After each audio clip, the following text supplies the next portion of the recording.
एक बार भगवान विष्णु लक्ष्मी जी से बोले, लोगों में कितनी भक्ति बढ़ गई है, सब नारायण नारायण करते हैं। तो लक्ष्मी जी बोली, आपको पाने के लिए नहीं, मुझे पाने के लिए भक्ति बढ़ गई है। तो विष्णु भगवान बोले, लोग लक्ष्मी लक्ष्मी ऐसा जाप थोड़े ही करते हैं। तो माता लक्ष्मी जी बोली कि विश्वास ना हो तो परीक्षा हो जाए कि आप बड़े हो या मैं।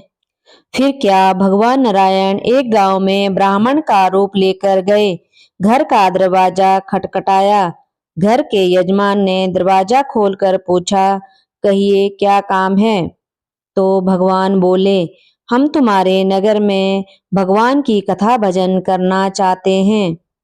यजमान बोले, ठीक है महाराज जी, जब तक कथा होगी आप मेरे घर में रहना। अब गांव के कुछ लोग इकट्ठा हो गए और भगवान की कथा और भजन की तैयारी कर दी। पहले दिन कुछ लोग आए और भगवान स्वयं कथा कर रहे थे, तो उनकी कथा सुन संगत बढ़ी। दूसरे और तीसरे दिन से और भी भीड़ हो गई।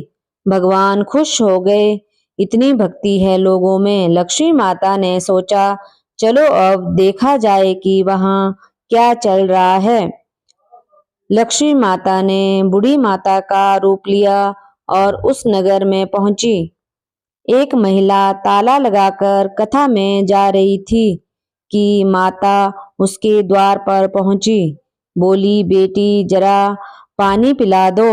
महिला बोली, माता जी 4 बज चुके हैं, मुझे प्रवचन सुनने को जाना है। लक्ष्मी जी बोली, पिला दे बेटी, थोड़ा पानी, बहुत प्यास लगी है। तो वह महिला लोटा भर के पानी लाई। माता ने पानी पिया और लोटा उसे वापिस लौटाया, तो वह लोटा सोने का हो गया। यह देखकर महिला अचंभित हो गई कि मैंने जो लोटा स्टील का दिया था और वापस लिया तो यह सोने का हो गया। यह कैसी चमत्कारी माता जी हैं। अब तो वह महिला हाथ जोड़कर विनती करने लगी, कृपया आप मेरे यहाँ भोजन कर लीजिए, क्योंकि उसके मन में लालच आ गया कि ये खाना खाएगी तो थाली, कटोरी, चम्मच, गिलास सभी सोने के हो जाएंगे। माता लक्ष्मी बोली, तुम जाओ बेटी, तुम्हारे प्रवचन सुनने का समय हो गया है। वह महिला प्रवचन में आई तो सही, लेकिन आसपास की महिलाओं को उसने अपने साथ बीती हुई घटना बताई। अब महिलाएं यह बात सुनकर उसी की चर्चा एक दूसरे से करती रही। किसी का भी मन भगवान की कथा सुनने में नहीं लगा। थोड़ी देर में ही सत्संग में से उठकर चली गई। अगले दिन से कथा में लोगों की संख्या कम हो गई। तो भगवान ने पूछा कि लोगों की संख्या कम कैसे हो गई। किसी ने उन्हें बताया कि नगर में चमत्कारी माता जी आए हैं। वह जिस लोटे में पानी पीती है वह लोटा सोने का हो जाता है। अगर भोजन करती है तो थाली, कटोरी, चम्मच, गिलास सभी सोने के हो जाते हैं। उसी के कारण लोग प्रवचन में नहीं आते। सभी अपने अपने घर पर उन माता जी का इंतजार करते रहते हैं। भगवान नारायण समझ चुके थे कि लक्ष्मी जी का यहाँ आगमन हो चुका है।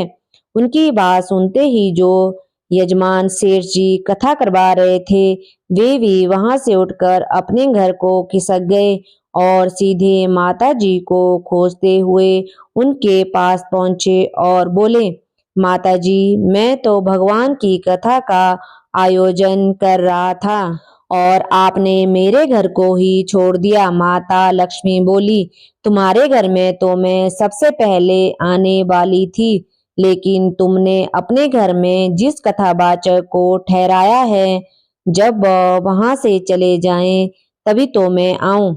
सेठ जी बोले, बस इतनी सी बात, अभी उनको धर्मशाला में कमरा दिलवा देता हूँ। अब जैसे ही भगवान कथा करके उनके घर आए तो सेठ बोले, महाराज आप अपना बिस्तर बांध लो, आपके रुकने की व्यवस्था मैंने अब धर्मशाला में कर दी है। भगवान बोले, अभी तो 2-3 दिन बचे हैं कथा के, मुझे यहीं रहने दो। सेठ बोले, नहीं नहीं, आप जल्दी जाओ, मैं कुछ नहीं सुनने वाला, मुझे किसी और मेहमान को ठहराना है। इतने में लक्ष्मी जी आ गई। उन्होंने कहा, सेठ जी आप थोड़ा बाहर जाओ, मैं इनसे निपट लूं। सेठ के बाहर जाते ही माता लक्ष्मी जी भगवान से बोली, प्रभु अब तो आप मान गए। भगवान नारायण बोले, हाँ लक्ष्मी, तुम्हारा प्रभाव तो है, परंतु एक बात तुमको भी मेरी माननी पड़ेगी कि तुम तब आई जब संत के रूप में मैं यहाँ आया, तो संत जहाँ कथा करेंगे वहाँ लक्ष्मी तुम्हारा निवास जरूर होगा। यह कहकर नारायण भगवान ने वहां से बैकुंठ के लिए विदाई ली। अब प्रभु के जाने के बाद अगले दिन सेठ के घर पर सभी गांव वालों की भीड़ जमा हो गई। सभी चाहते थे कि माताजी सभी के घरों में बारी बारी से आए, पर यह क्या, लक्ष्मी माँ ने सेठ और बाकी सभी गांव वालों से कहा कि अब मैं जा रही हूँ। सभी कहने लगे कि माता ऐसा क्यों कह रही है, क्या हमसे कोई भूल हो गई है। माता ने कहा कि मैं वहीं रहती हूँ जहाँ भगवान का वास होता है। आपने नारायण को तो निकाल दिया, फिर मैं यहाँ कैसे रुक सकती हूँ। और वे चली गई। जो लोग केवल माता लक्ष्मी को पूजते हैं वह भगवान नारायण से दूर हो जाते हैं। अगर हम नारायण की पूजा करें तो लक्ष्मी जी तो वैसे ही पीछे पीछे आ जाएंगी, क्योंकि वह उनके बिना रह ही नहीं सकती। जहाँ परमात्मा को याद किया जाता है वहाँ लक्ष्मी जी का वास होता है। केवल लक्ष्मी के पीछे भागने वालों को ना माया मिलती है, ना ही राम।